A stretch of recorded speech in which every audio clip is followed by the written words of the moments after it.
Assalamualaikum warahmatullahi wabarakatuh. Bagaimana kabarnya teman-teman? Semoga sehat selalu dan tetap semangat dalam menjalankan ibadah puasa. Sebelum kita belajar, alangkah baiknya kita berdoa terlebih dahulu agar ilmu yang kita dapatkan bisa diserap dengan baik dan bermanfaat. Berdoa mulai.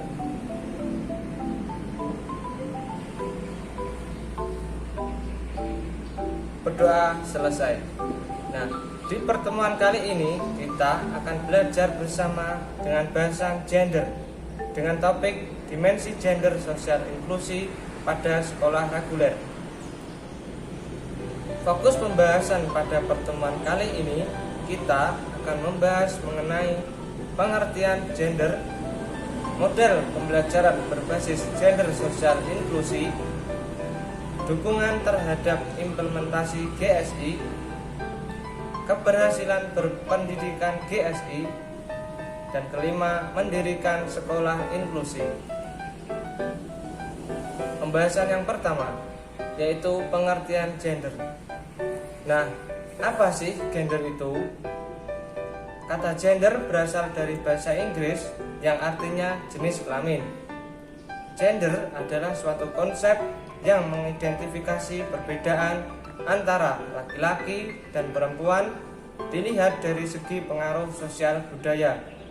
Gender adalah perbedaan peran, fungsi, dan tanggung jawab antara perempuan dan laki-laki yang dihasilkan dari konstruksi sosial budaya dan dapat berubah sesuai dengan perkembangan zaman.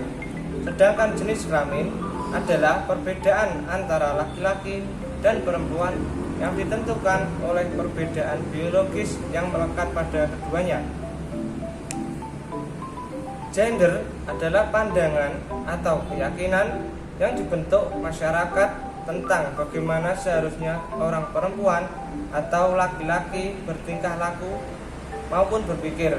Misalnya, pandangan bahwa perempuan ideal harus masak, pandai merawat, lemah lembut, atau keyakinan bahwa perempuan adalah makhluk sensitif, emosional, selalu memakai perasaan, dan sebaliknya, seorang laki-laki sering dilukiskan berjiwa pemimpin, pelindung, kepala rumah tangga, rasional, tegas, dan sebagainya.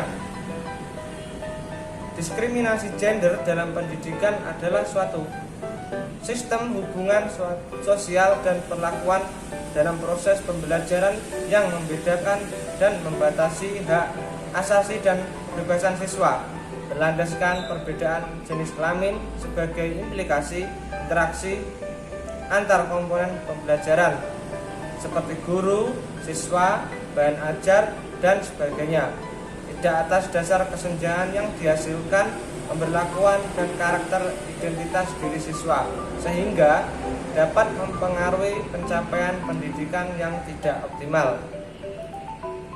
Pendidikan responsif gender adalah pendidikan yang mengedepankan keterlibatan secara aktif antar jenis kelamin sehingga tidak ada batasan antara laki-laki dan perempuan. Nah, tujuan dari pendidikan responsif gender sebagai upaya pemahaman agar peserta didik dapat memahami dalam memposisikan peran seorang laki-laki maupun perempuan. Pembahasan selanjutnya yaitu model pembelajaran berbasis gender sosial inklusi. Model atau pola pembelajaran merupakan salah satu komponen utama dalam menciptakan suasana belajar yang aktif, inovatif, kreatif, dan menyenangkan. Model-model pembelajaran dalam sekolah inklusi disesuaikan dengan tingkat kebutuhan peserta didik, baik normal maupun yang mempunyai kebutuhan khusus. Yang pertama yaitu model kelas reguler inklusi penuh, yaitu anak yang mempunyai kebutuhan khusus yang memiliki gangguan intelektual signifikan dapat mengikuti pembelajaran di kelas biasa. Model pembelajaran ini dilaksanakan dengan cara mengumpulkan atau mencampurkan peserta didik anak berkebutuhan khusus dengan peserta didik normal lainnya. Dalam kelas seperti ini tidak didapatkan perlakuan atau layanan khusus, akan tetapi semua peserta didik diperlakukan sama. Yang kedua, model cluster, yaitu ABK dikelompokkan tersendiri. Dalam pembelajaran model ini, semua peserta didik tanpa terkecuali belajar bersama-sama. Walaupun bagi anak berkebutuhan khusus perlu didampingi seorang pendamping agar dapat menerima pembelajaran sebagaimana layaknya anak normal lainnya. 3, yaitu model pull out, yaitu anak berkebutuhan khusus dipindahkan ke ruang khusus untuk mendapatkan pembelajaran tertentu dan didampingi guru khusus.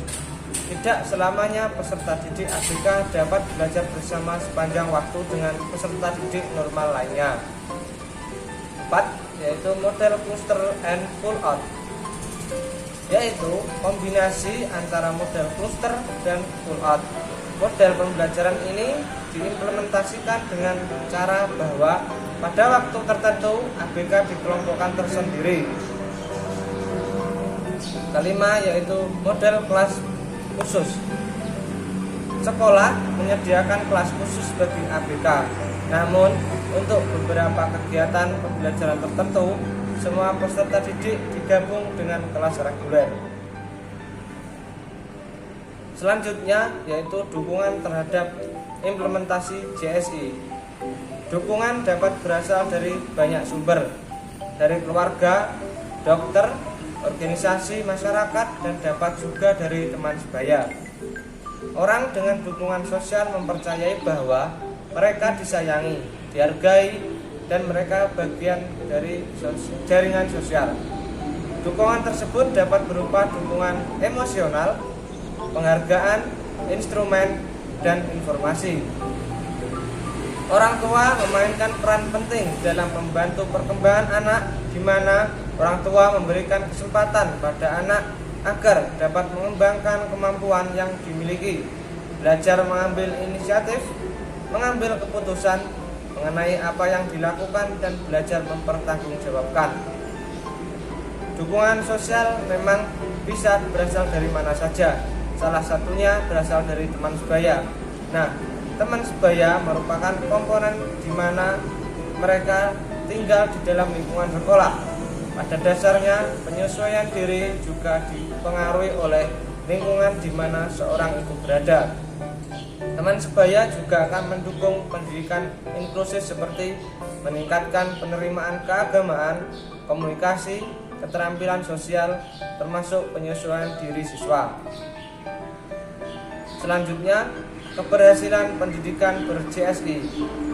Implementasi pendidikan GSI harus memperhatikan beberapa prinsip agar output pembelajaran dapat mencapai tujuan. Hal-hal yang perlu diperhatikan dalam perencanaan pembelajaran adalah sebagai berikut.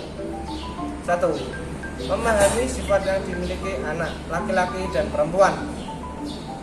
Nah, memahami sifat rasa ingin tahu dan berimajinasi murid sebagai dasar berpikir kritis dan kreatif.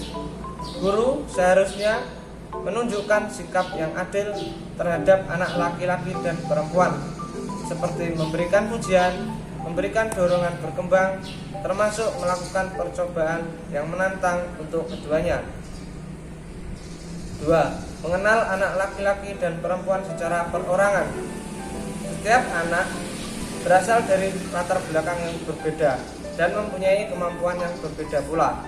Perbedaan latar belakang itu dalam lingkungan masyarakat, pergaulan, maupun keluarga. Dengan mengenal secara personal, selain membantu membangun relasi, juga dapat bermanfaat bagi guru ketika hendak menyampaikan materi, sehingga kegiatan belajar mengajar menjadi responsif, inklusif terhadap kemampuan dan karakteristik masing-masing peserta didik. 3. Memanfaatkan perilaku murid laki-laki dan perempuan dalam belajar. Di dalam kelas tentunya memiliki heterogenitas maupun kelompok diskusi belajar hendaknya dimanfaatkan secara maksimal oleh guru untuk menanamkan sikap saling menghormati dan saling menghargai satu sama lain. 4. mengembangkan kemampuan berpikir kritis, kreatif, dan kemampuan memecahkan masalah. Yang kelima, mengembangkan ruang kelas sebagai lingkungan belajar yang menarik bagi anak laki-laki dan perempuan.